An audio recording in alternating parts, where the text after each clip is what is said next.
A paz do Senhor Jesus Cristo. Antes de começar o nosso estudo, peço que se inscreva no canal e compartilhe com seus amigos e familiares. Vou elaborar um estudo detalhado e contínuo sobre como vencer o pecado e viver uma vida santa, incluindo referências bíblicas e aplicações práticas. O pecado entrou no mundo por meio de Adão e Eva, conforme está escrito em Romanos 5:12. Portanto, assim como por um só homem entrou o pecado no mundo, e pelo pecado a morte, assim também a morte passou a todos os homens, porque todos pecaram. O pecado separa o homem de Deus e impede a comunhão com Ele, mas Deus providenciou um meio para que possamos vencer o pecado e viver uma vida santa. A Bíblia ensina que todos pecaram e carecem da glória de Deus, Romanos 3:23, mas Deus nos oferece redenção em Cristo. Em Romanos 6:23 está escrito: porque o salário do pecado é a morte, mas o dom gratuito de Deus é a vida eterna em Cristo Jesus, nosso Senhor. A vitória sobre o pecado começa no reconhecimento de nossa necessidade de Deus e na entrega total a Ele. 1. A necessidade do novo nascimento. Para vencer o pecado, é necessário nascer de novo. Jesus disse a Nicodemos, em João 3:3, em verdade te digo que se alguém não nascer de novo, não pode ver o reino de Deus. Esse novo nascimento acontece quando nos arrependemos dos nossos pecados e cremos em Cristo como Senhor e Salvador. Atos 3:19. Quando entregamos nossa vida a Cristo, recebemos o Espírito Santo, que nos capacita a viver de maneira santa. 2 Coríntios 5:17 diz: assim que, se alguém está em Cristo, nova criatura é. As coisas velhas já passaram. Eis que tudo se fez novo.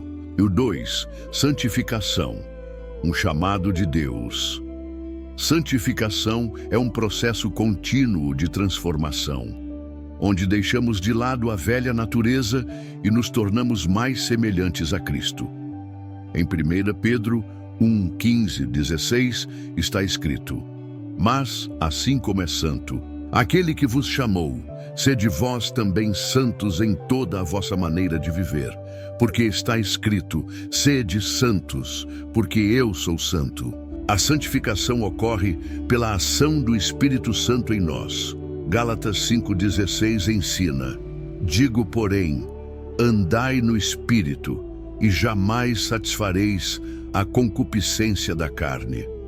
Quando somos guiados pelo Espírito Santo, resistimos às tentações e vivemos uma vida que agrada a Deus. 3.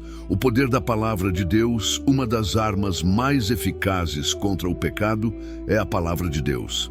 O salmista declarou em Salmo 119:11: escondi a tua palavra no meu coração para eu não pecar contra ti.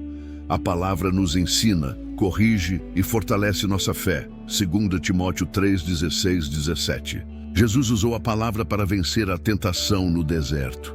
Em Mateus 4:4, ele respondeu a Satanás: está escrito, nem só de pão viverá o homem, mas de toda a palavra que sai da boca de Deus. Se queremos vencer o pecado, precisamos meditar e praticar a palavra diariamente. 4. Fugir das oportunidades do pecado. A Bíblia nos adverte a fugir da aparência do mal. 1 Tessalonicenses 5:22. E a não dar lugar ao diabo. Efésios 4:27. José é um grande exemplo disso. Quando foi tentado pela esposa de Potifar, ele fugiu da tentação e preferiu sofrer injustamente a pecar contra Deus. Gênesis 39:7-12. Paulo também nos alerta em 1 Coríntios 6:18. Fugir da prostituição. Todo pecado que o homem comete é fora do corpo, mas o que se prostitui peca contra o seu próprio corpo. A melhor maneira de vencer o pecado é evitar situações que possam nos levar a cair. 5. Oração e comunhão com Deus. Oração é essencial para quem deseja viver uma vida santa. Jesus ensinou em Mateus 26:41: Vigiai e orai, para que não entreis em tentação. Na verdade, o espírito está pronto, mas a carne é fraca. A oração nos fortalece contra as armadilhas do pecado. Em Filipenses 4, 6, 7, Paulo nos ensina: não estejais inquietos por coisa alguma, antes, as vossas petições sejam em tudo conhecidas diante de Deus pela oração e súplica, com ação de graças. E a paz de Deus, que excede todo o entendimento, guardará os vossos corações e os vossos sentimentos em Cristo Jesus. Além disso, a comunhão com outros cristãos é fundamental. Hebreus 10, 25 nos exorta a não deixarmos de congregar, pois juntos podemos nos fortalecer na fé e encorajar uns aos outros a permanecer firmes. Revestir-se da armadura de Deus. Paulo nos ensina em Efésios 6, 10, 18 que devemos nos revestir da armadura de Deus para resistirmos às investidas do inimigo. Devemos usar o capacete da salvação para proteger nossa mente, a couraça da justiça para guardarmos o coração, o cinto da verdade para permanecermos firmes, o escudo da fé para apagar os dardos inflamados do maligno, a espada do Espírito, que é a palavra de Deus, para combater o pecado, os pés calçados com a preparação do Evangelho da Paz, para vivermos de maneira digna diante do mundo. E 7. Confissão e arrependimento. Diário. Mesmo vivendo uma vida santa, ainda estamos sujeitos a falhas. Por isso, devemos confessar nossos pecados diante de Deus.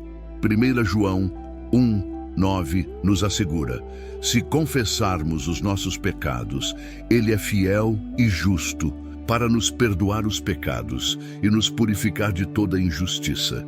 Arrepender-se não é apenas pedir perdão, mas decidir abandonar o pecado e seguir a vontade de Deus. Provérbios 28, 13 diz: o que encobre as suas transgressões nunca prosperará, mas o que as confessa e deixa alcançará misericórdia. 8. O Espírito Santo nos capacita. Por nós mesmos não conseguimos vencer o pecado, mas o Espírito Santo nos fortalece. Romanos 8,13 declara: porque se viverdes segundo a carne, morrereis. Mas se pelo Espírito mortificardes as obras do corpo, vivereis. O Espírito nos convence do pecado. João 16, 8. E nos ensina a viver de forma agradável a Deus. Quando vivemos cheios do Espírito, produzimos frutos como amor, alegria, paz, paciência, bondade e domínio próprio. Gálatas 5, 22, 23. A vida santa não é apenas um ideal inatingível, mas um chamado real de Deus para cada um de nós. 1 Tessalonicenses 4, 7 diz: porque Deus não nos chamou para a impureza, mas para a santificação. Isso significa que o desejo de Deus é que cada cristão viva de forma separada do pecado e comprometida com a sua vontade. No entanto, isso não acontece automaticamente. É um processo diário de entrega, renúncia e crescimento espiritual. Andando em espírito e não na carne. A Bíblia nos ensina que há uma batalha constante entre a carne e o espírito. Gálatas 5,17 diz: porque a carne luta contra o espírito e o espírito contra a carne, e estes se opõem um ao outro, para que não façais o que quereis.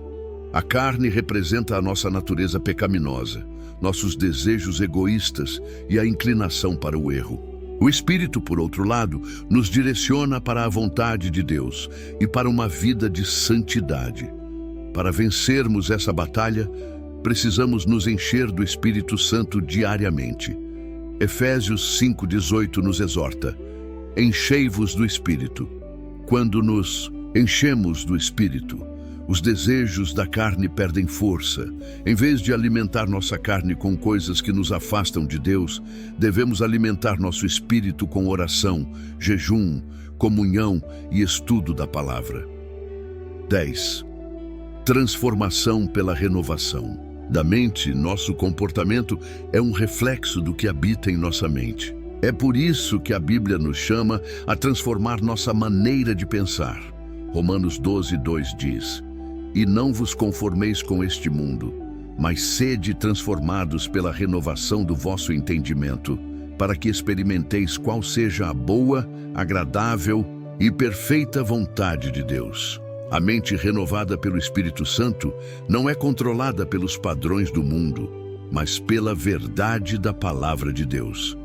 Isso significa que precisamos cuidar com o que consumimos, seja na mídia, nas conversas ou nos pensamentos que alimentamos. Filipenses 4:8 nos orienta a pensar no que é verdadeiro, honesto, justo, puro, amável e de boa fama. Se queremos vencer o pecado, devemos substituir pensamentos pecaminosos por pensamentos que glorificam a Deus. Devemos meditar na palavra de Deus dia e noite, assim como Josué foi instruído em Josué 1:8. Não se aparte da tua boca o livro desta lei, antes medita nele dia e noite, para que tenhas cuidado de fazer, conforme tudo quanto nele está escrito, porque então farás prosperar o teu caminho e serás bem-sucedido. 11. A importância do arrependimento. Diário. Pecado pode nos afastar de Deus, mas Ele sempre nos oferece perdão quando nos arrependemos verdadeiramente. Davi foi chamado de homem segundo o coração de Deus, mas ele também pecou gravemente. No entanto, a diferença estava na sua atitude diante do erro. Em Salmos 51:10 ele clama: "Cria em mim, ó Deus, um coração puro e renova dentro de mim um espírito reto." O arrependimento verdadeiro envolve 3 passos. Reconhecimento do pecado. Precisamos admitir nossos erros e não tentar justificá-los. Confissão diante de Deus, como ensinado em 1 João 1:9. Se confessarmos nossos pecados, Deus é fiel e justo para nos perdoar. Decisão de abandonar o pecado. Provérbios 28:13 ensina: "O que encobre as suas transgressões nunca prosperará, mas o que as confessa e deixa alcançará a misericórdia." Se falharmos, devemos nos levantar rapidamente e buscar a restauração em Deus, sem permanecer no erro. 12. Desenvolvendo um relacionamento íntimo com Deus.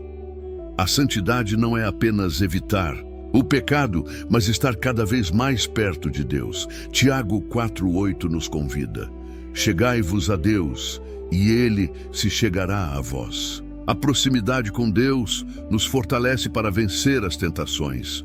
Quanto mais andamos com Deus, mais nos tornamos sensíveis à sua voz e à sua direção. João 15:5 nos ensina que Jesus é a videira e nós somos os ramos. Se permanecermos nele, daremos frutos, mas sem ele, nada podemos fazer. Para aprofundarmos nosso relacionamento com Deus, devemos ter um tempo diário de oração e leitura da Bíblia, buscar comunhão com outros cristãos que nos edificam, praticar o jejum como forma de disciplina espiritual, servir a Deus com alegria e dedicação. 13. O chamado para ser luz no mundo. Quando vivemos em santidade, nossa vida se torna um testemunho para o mundo. Jesus disse em Mateus 5:14: "Vós sois a luz do mundo. Não se pode esconder uma cidade edificada sobre um monte." Se queremos impactar as pessoas ao nosso redor, precisamos viver de forma coerente com o Evangelho. Nossa santidade deve ser visível em nossas palavras, atitudes e relacionamentos. 1 Pedro 2:9 nos lembra que fomos chamados para proclamar as virtudes de Deus e viver de forma diferente do mundo. 14. O recompensa de uma vida santa viver em santidade. Não é fácil, mas há recompensas eternas para aqueles que perseveram. Mateus 5:8 declara: "Bem-aventurados os puros de coração, porque eles verão a Deus." Além disso, a vida santa nos traz paz, comunhão com Deus e um testemunho poderoso. Em Hebreus 12:14 está escrito: "Segui a paz com todos e a santificação, sem a qual ninguém verá o Senhor." A maior recompensa será estar eternamente na presença de Deus. Apocalipse 21:27 nos ensina que nada impuro entrará na Nova Jerusalém, mas apenas aqueles que tiveram seus nomes escritos no livro da vida. 15. Permanecendo firmes até o fim. Santidade não é uma jornada curta, mas uma caminhada que dura toda a vida. Mateus 24:13 nos adverte: mas aquele que perseverar até o fim será salvo. Para permanecermos firmes, precisamos continuar buscando a Deus diariamente, fortalecendo nossa fé e resistindo às investidas do inimigo. Efésios 6:13 nos encoraja: portanto, tomai toda a armadura de Deus, para que possais resistir no dia mau, e havendo feito tudo, permanecer firmes. Deus é quem nos capacita a viver essa jornada. Filipenses 1:6 nos lembra: aquele que começou a boa obra em vós, há de completá-la até o dia de Cristo Jesus. Conclusão: vencer o pecado e viver em santidade é possível quando nos rendemos a Deus e permitimos que o Espírito Santo nos transforme diariamente. Precisamos renovar nossa mente, fugir das tentações, nos revestir da armadura de Deus, desenvolver um relacionamento íntimo com o Senhor e perseverar até o fim. Que possamos responder ao chamado de Deus para uma vida santa, confiando que Ele nos fortalece e nos capacita para andar em seus caminhos. Como está escrito em Judas 1:24-25. Ora, aquele que é poderoso para vos guardar de tropeçar e apresentar-vos irrepreensíveis com alegria perante a sua glória, ao único Deus, nosso Salvador, seja glória, majestade, domínio e poder, agora e para todo sempre. Amém. Se gostou, peço que se inscreva no canal e compartilhe até o próximo estudo.